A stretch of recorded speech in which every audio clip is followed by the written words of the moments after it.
going to go through the art of pricing. Pricing real estate is very, very important. It's not easy, but it's not complicated either.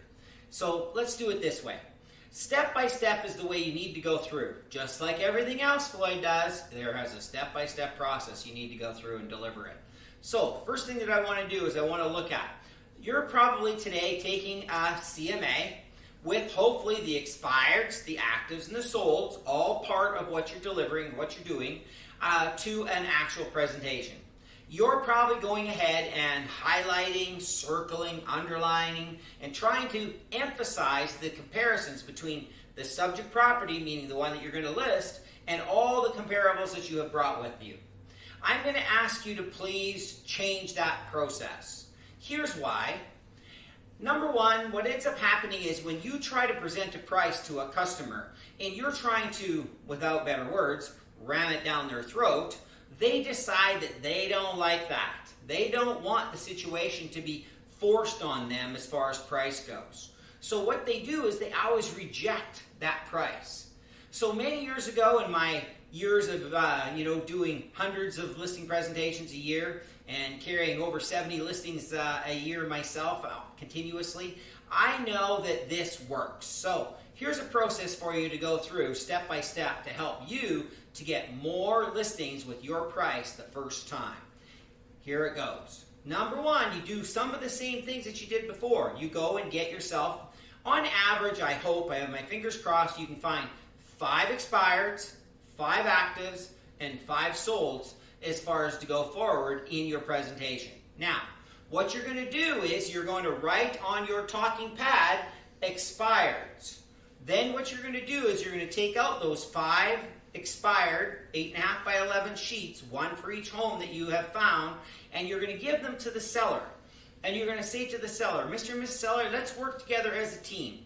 I find that if we work together as a team, we'll find a price that you're happy with, that I'm happy with, and at the end of the day, it'll be exactly what we needed to get your home sold. So could you do me this one favor? Go ahead and have a look at these 5 feature sheets and decide which one of these homes closest matches your home.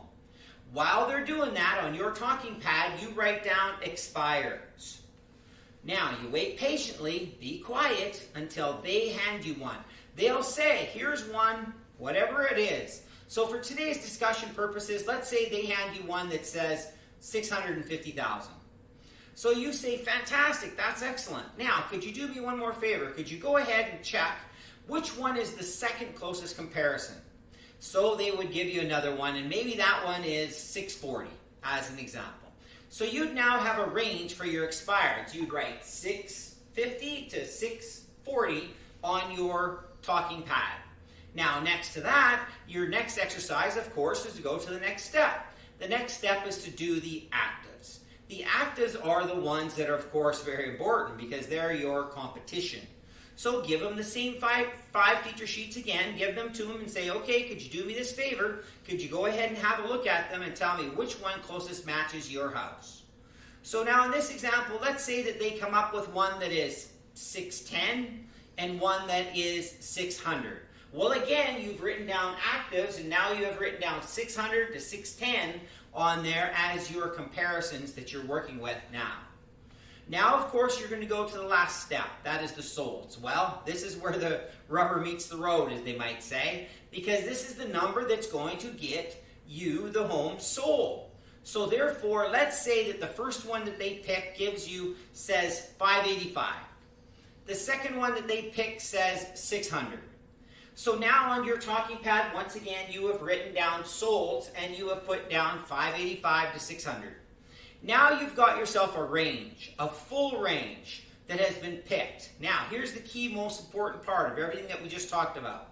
Who picked the price? Did I pick the price as the realtor? No, the customer picked the price. So therefore, if the customer picks the price, the customer is going to be more comfortable and more happy with that price at the end of the day. So now we have to wrap it all together and we have to say, okay, Mr. and Mrs. Seller, let's do this. Could you please tell me where on this sheet would we need to put your house for sale so it will actually sell? And they pick the price. So let's say today they're going to be realistic and they pick it at $615. Not too bad, pretty fair. You're going to take that and move on and say, yahoo, that's great. Next example, what if they said, well, I want $650. Well, you're going to be able to look at that and you're going to be able to say, well, earlier on, we didn't talk about this yet, but earlier on in your listing presentation, you would have said to them that, you know, when you're talking about the expired list that we brought with us, you didn't want to end up on that list. So now what you've done is you put yourself into that list, you put yourself into that 650 category, which means two things. Number one, you and the other realtor should never agree to work together because at the end of the day, you did not get the home sold. Number two, you're not going to be able to meet your goals and your dreams. And why would you go through all this if you're not going to meet your goals and dreams? So are you sure that is the right price that we need to put your home at to get it sold today? And then you'll get them to adjust down. That's pricing in a nutshell. I promise you it works. So for hundreds and hundreds of listing presentations and getting the right price at the right time so the homes sell, that's what it's all about in selling real estate, is pricing, pricing, pricing.